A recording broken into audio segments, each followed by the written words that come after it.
হযরত আহমদ বিন হাম্বল উনাকে তার দেশে উনার দেশের বাদশাহ জেলের মধ্যে প্রবেশ করে দিয়েছে। আর ওইদিকে ছিলেন হযরত শাফি, উনি জেল কাটতেছেন। কিন্তু হযরতে আহমদ বিন হাম্বলকে এমন ভাবে নির্যাতন করা হতো, এমন ভাবে নির্যাতন করা হতো, যেমনি ভাবে হযরতে বিলাল রাদিয়াল্লাহু তাআলা আনহুকে উমাইয়ার লোকেরা নির্যাতন করেছিল। ও বন্ধুরা আমার,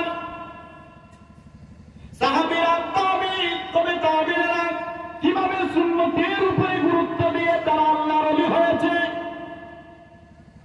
সুন্নত, যার কাছে সুন্নত নাই সে মুমিন হতে পারবে না, যার কাছে সুন্নত নাই সে ওলি হতে পারবে না। ওলি হতে পারবে। আর যদি আল্লাহর ওলি যদি না হন, ওলি মানে বন্ধু। ওলি মানে কি? ওলি মানে বন্ধু। সব মানুষ ওলি হওয়ার দরকার। কার ওলি? আল্লাহর ওলি, আল্লাহর বন্ধু। আমি যদি এক মানুষের প্রিয় যদি না হই, সে কি তার বাড়িতে আমাকে জায়গা দেবে? একদিন হয়তো দিয়ে দিবে, পরের দিন বলবে ভাই বের হয়ে যা। কিন্তু যদি কোনো বন্ধু হয়, বন্ধু যদি বন্ধুর বাড়ি যায়, তাইলে বন্ধু কি বের করে দিবে? বন্ধু বের করে দিবে না। ও বন্ধু আমার, আমরা যদি বিশুদ্ধের মধ্যে যেতে চাই, আমরা কার বন্ধু হতে হবে? আল্লাহ রব্বুল আলামিনের বন্ধু হতে হবে। এখন আল্লাহ রব্বুল আলামিনের বন্ধু হতে হলে কার ইত্তেবা করার দরকার? আল্লাহর নবী হযরত মুহাম্মদুর রাসূলুল্লাহ সাল্লাল্লাহু আলাইহি ওয়াসাল্লামের ইত্তেবা করার দরকার। ও বন্ধুরা আমার, আল্লাহ বলছেন কুল ইন কুনতুম তুহিব্বুনাল্লাহ, ও নবী আপনি বলে দেন, তারা যদি আমি আল্লাহকে ভালোবাসে, আমি আল্লাহকে যদি পেতে চাই, নবী গো, ও নবী, তারা যেন আপনার ইত্তেবা করে। তারা কি করে? আপনার ইত্তেবা করে। যদি আপনার ইত্তেবা করে, তারা সঙ্গে সঙ্গে আমি আল্লাহকে পেয়ে যাবে। জোরে জোরে বলেন না সুবহানাল্লাহ। এই যে নবী মুহাম্মদুর রাসূলুল্লাহ সাল্লাল্লাহু আলাইহি ওয়াসাল্লামের ইত্তেবা এখন আমরা কি মনে করব? আচ্ছা শুনেন, এই যে সুন্নতের উপরে তাবিন তবে তাবিন ও কুতুবে আবদালারা কিভাবে সুন্নতের উপরে গুরুত্ব দিয়েছিল। আহমদ বিন হাম্বল জেলের মধ্যে এমন ভাবে নির্যাতন করে, গায়ের মধ্যে একটা জুব্বা, যেই সময় জেল বাহিনীরা নির্যাতন করে, আঘাত করে, বেত্রাঘাত করে, এক একটা বেত্রাঘাতের সঙ্গে সঙ্গে ওই যে জামা যেটা এইটা ফেটে চুরমার হয়ে যায়। ওইদিকে ইমাম শাফি সাহেবের মধ্যে দেখলেন নবী মুহাম্মদুর রাসূলুল্লাহ সাল্লাল্লাহু আলাইহি ওয়াসাল্লাম ইমাম শাফিকে এসে ডাক দিয়ে বলতেছেন, শাফি রে, ও শাফি, তুমি আমার আহমদ বিন হাম্বলকে কবরটা দিয়ে দিও।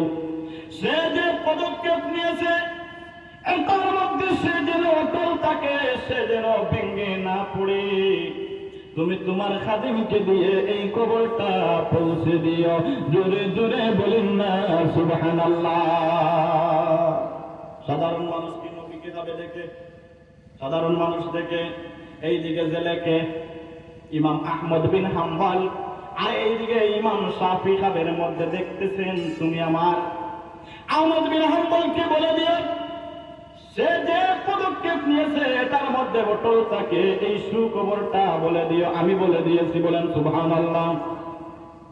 পরের দিন ইমাম শাফি রহমতুল্লাহ তাআলা আলাইহি খাদিমকে দিয়ে কবরটা পৌঁছে দিলেন।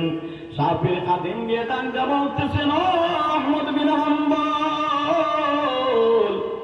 হাম্বল গো, আমার মুরি, আমার পীর সাহেব, আমার উস্তাদ আপনাকে একটি সুখবর দিয়েছেন। তিনি বলতেছেন, ইমাম শাফি বলতেছেন, আল্লাহর নবী বলে গিয়েছেন, আপনি যে স্টেপ নিয়েছেন, যে পদক্ষেপ নিয়েছেন, এটার মধ্যে যেন অটল থাকে। ইমাম আহমদ বিন হাম্বল ডাকতে বলেন, খাদিম রে, তুমি যে আমাকে এই সুসংবাদ দিয়েছো, আল্লাহর নবীর সুন্নত হলো কোন মানুষ যদি সুখবর দে, সুসংবাদ দে, তাকে হাদিয়া দেওয়া হলো সুন্নত। বলেন সুবহানাল্লাহ। হাদিয়া দেওয়া কি? সুন্নতে রাসূল। ইমাম আহমদ বিন হাম্বল ডাকতে বলেন, খাদিম রে, ও খাদিম, আমি এখন জেলের মধ্যে, কিন্তু তোমাকে কি তোমাকে উপহার দিব, কি হাদিয়া দিব? আমার কাছে তো কিছুই নাই, আমার কাছে কিছুই নাই। ও বন্ধুগণ, একটু মনোযোগ দিয়ে শুনেন যে সুন্নতের উপরে ইমাম আহমদ বিন হাম্বল কতটুকু গুরুত্ব দিয়েছেন। ইমাম আহমদ বিন হাম্বল বলেন, আমি জেলের মধ্যে, আমার কাছে কিছুই নাই, আমার পরনে একটি মাত্র জামা আছে। এই জেল বাহিনীর সেনাবাহিনীরা, জেল পাহারাদাররা, তারা আমাকে এত নির্যাতন করে, একটা বেতের পরে আমার জামাটা ছিঁড়ে যায়, আমার জামাটা ছিঁড়ে যায়, সমস্ত জামা এইদিকে আমার চূর্ণ বিচূর্ণ হয়ে গেছে। কিন্তু ওই জামাটা থাকার কারণে আমার চামড়ার মধ্যে একটু কম লাগে। কিন্তু খাদিম, ও খাদিম, কিন্তু আমি জামাটা খুলে তোমাকে দিয়ে দিব। আজকে থেকে আমাকে তারা আঘাত করবে, কিন্তু এই জামাটা আমার গায়ে নাই। এই যে আঘাত যেগুলা আমার চামড়ার মধ্যে সরাসরি চলে যাবে। কিন্তু রে খাদিম, আমি নবীজির সুন্নতের খিলাফ করতে পারবো না। ও বন্ধু আমার, এতটুকু গুরুত্ব দিয়েছেন সুন্নতের উপরে, এতটুকু গুরুত্ব ইমাম আহমদ বিন হাম্বল দিয়েছেন। এই জামাটা খুলে দিলেন, জামাটা খুলে দিয়ে বলতেছেন, রে খাদিম, যাও তুমি আমার বন্ধু শাফির কাছে যাও।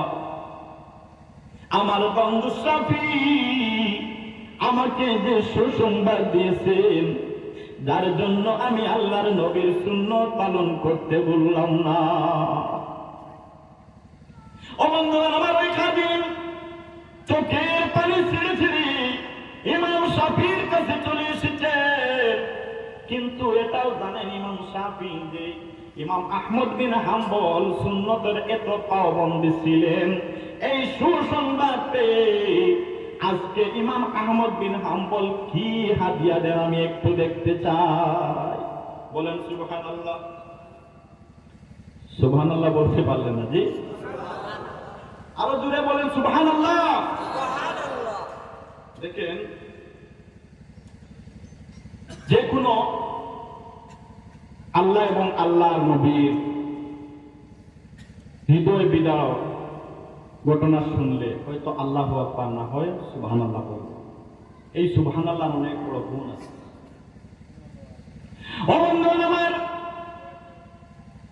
ইমাম শাফি খাদিমকে দেখে বলতেছেন, খাদিম, ও খাদিম, আমি তোমার অপেক্ষায় বসে আছি।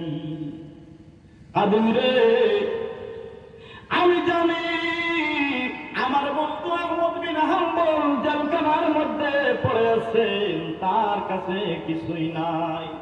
কিন্তু আমার বন্ধু আহমদ বিন হাম্বল সুন্নতে তো পাবন্দি ছিলেন।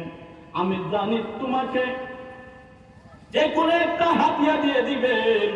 বলো তো আমার বন্ধু তোমাকে কি হাদিয়া দিয়েছে?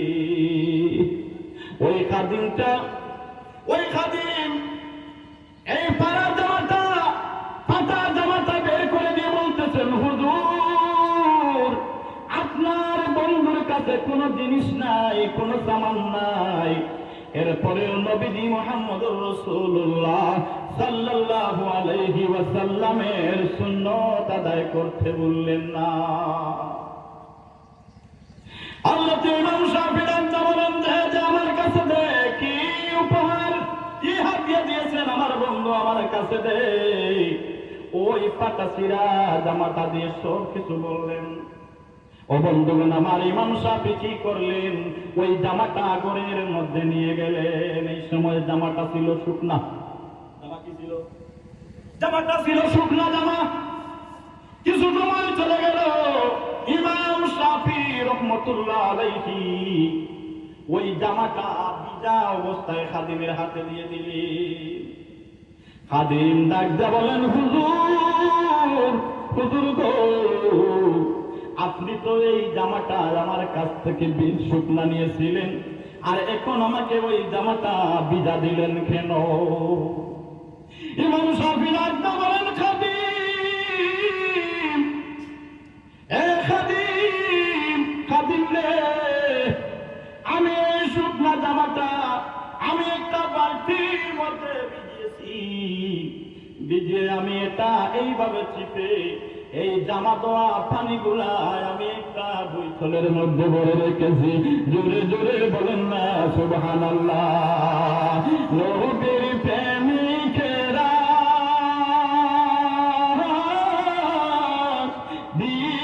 দিশাহারা মরণের বই করে না প্রেম তো মরে না। বলেন সুবহানাল্লাহ। আর নবীর প্রেমিক যারা, তারা কোনো দিশা নাই, তারা দিশাহারা থাকে। ও বন্ধু আমার, ইমাম শাফি বলেন, ও খাদিম তুমি শুনো, আমি জানি আমার বন্ধু আহমদ বিন হাম্বল বর্তমান জামানার মধ্যে আমার বন্ধু ইমাম আহমদ বিন হাম্বলের উপরে নবীর প্রেমিক, এত বড় নবীর প্রেমিক এই জমিনের মধ্যে আর নাই। এত বড় প্রেমিক এই জমিনের মধ্যে নাই। উনি বাঁচবে কি মরবে আমি জানি না। হয়তো উনি জেলের মধ্যে মারা যেতেও পারেন, আমি তো এটা জানি না। উনার দেখা আমি পাবো কিনা এটা আমি জানি না, আমি জানি না। আমি এই জুব্বাটা তো পানি আমি একটা বৈতলের মধ্যে বলে রাখলাম রে। আমি তোমাকে বলে যাচ্ছি রে খাদিম, আমি শাফি যদি মারা যাই, আমার এই বন্ধুর জুব্বা দোয়া পানিটুকু দিয়ে আমার জীবনের শেষ কুশল দিয়ে দিও। জোরে বলেন না সুবহানাল্লাহ। নবীর প্রেমিকেরা দিশাহারা মরণের বই করে না প্রেম তো মরে না। সবাই বল নবীর প্রেমিকেরা দিশাহারা মরণের বই করে না প্রেম তো মরে না। ওরে প্রেম কইরাছেন ইব্রাহিম নবী, যার প্রেমের হিমা বিবি গো। প্রেম কইরাছেন ইব্রাহিম নবী, নমরুদেরা গুনে পড়িও। ওরে আগুন হইল